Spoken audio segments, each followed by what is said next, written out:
அறுவடையோ மிகுதி, வேலையாட்களோ குறைவு.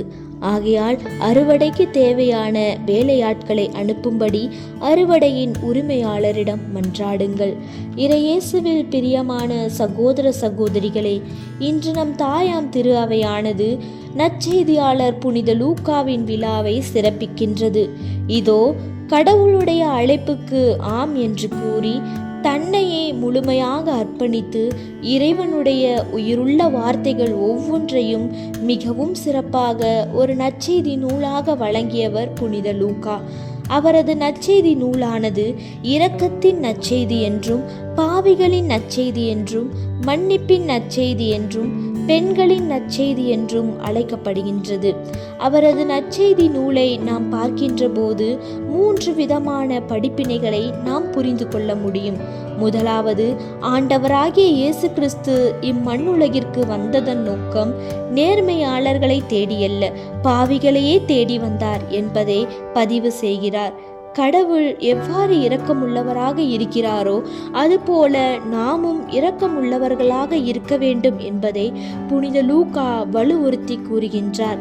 நாம் பிறருக்கு இரக்கம் காட்டுகின்றோமா என்று சிந்தித்து பார்ப்போம்.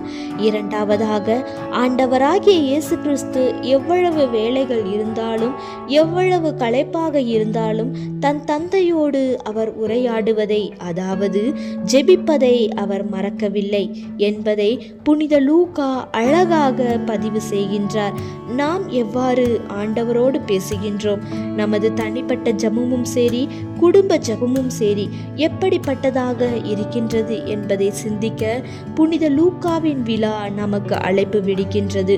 மூன்றாவதாக, மன்னியுங்கள் மன்னிப்பு பெறுவீர்கள் என்று கூறியதோடு மட்டுமல்லாமல் தன் உயிரை கடவுளிடம் ஒப்படைப்பதற்கு முன், தந்தையே இவர்களை மன்னியும், இவர்கள் செய்வது என்னதென்று அறியாமல் செய்கிறார்கள் என்று பாவ மன்னிப்பை பெற்று தந்தார். அதுபோல நாமும் பிறருடைய குற்றங்களை மன்னிக்கின்ற போது இறைவனுடைய இரக்கத்தையும் அபரிவிதமான ஆசீர்வாதங்களையும் பெற்றுக்கொள்ள முடியும் என்பதை லூக்கா தனது நற்செய்தி நூலிலே மிகவும் அழகாக வலுவுறுத்துகின்றார். ஆகவே அவருடைய விழாவை சிறப்பிக்கின்ற இந்த தருணத்திலே இந்த 3 கருத்துக்களை நம் உள்ளத்தில் ஏந்தி ஆண்டவர் இயேசு இரக்கமுள்ளவராய் இருப்பது போல நாமும் இரக்கமுள்ளவர்களாக மாற வரம் வேண்டுவோம். புனித லூக்கா நமக்காக தந்தையாகிய இறைவனிடமும் அவர் மகன் இயேசு கிறிஸ்துவிடமும் தூய ஆவியாரிடமும் பரிந்து பேசி நமக்கு ஏராளமான ஆசீர்வாதங்களை பெற்று தருவாராக. ஆமீன்.